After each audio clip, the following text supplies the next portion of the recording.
True believers, as I told you before, I always have the best guests on my program, and I'm always going to deliver. I'm here with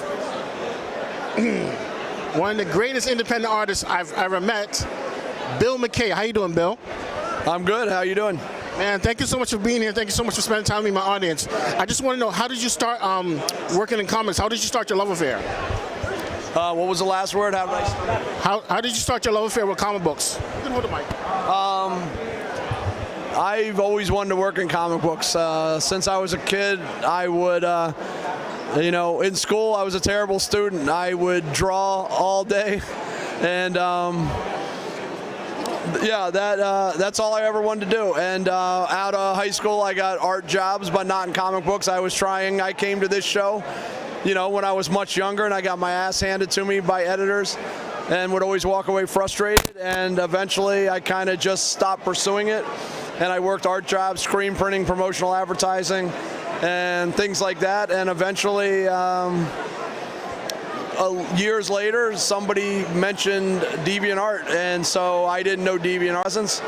I thought, you can post art on a website and people will see it instantly, and they can kind of react and give you feedback, and that really inspired me to start doing it again. And soon after I was on DeviantArt, I met a guy who was doing a book called Zombies versus Cheerleaders, and they had a tryout, and I was really thinking, if I don't try out for something called Zombies versus Cheerleaders, I should probably give up, because that's right up my alley. I love the gore, I love the horror, I love zombies, and I, of course, love boobs and girly stuff.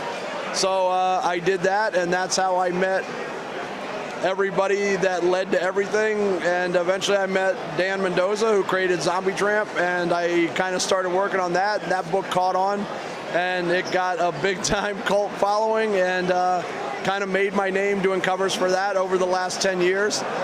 And that really led to everything. It led up to creating my own book, which was a crazy success last year. So now we're going to get to the juicy part of the interview, discussing your own book. I see you have a lot of great samples here. Your pencils are very polished and clean, man. That's beautiful, man. Very beautiful. I'm not going to lift up his portfolio because it looks too heavy, so I'm going to take one of his books out of his bin. Oh, okay, can't. Okay, all right, this one I can do the show. Ooh, very beautiful. Yeah, I can't show those bazookas on TV like that. You understand, right? Where does this go? Where do you? It's going to be on YouTube. Yeah, YouTube wouldn't do that. Yeah. So I see you have, who's the name of the star of your book?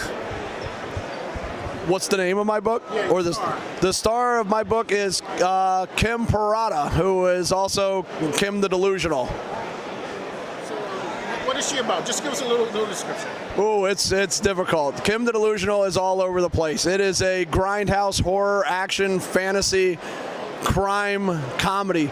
It is inspired by all the things I love about exploitation films, blaxploitation films, B-horror films, and it is kind of like Return of the Living Dead meets The Road Warrior. All right, cool, man, cool. Well, Bill, I have to say thank you so much for your time. Thank you for being here.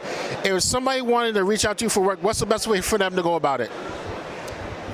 Yeah, just Bill McKay Art on Twitter, Bill McKay Art on Instagram, or you can just find me on Facebook.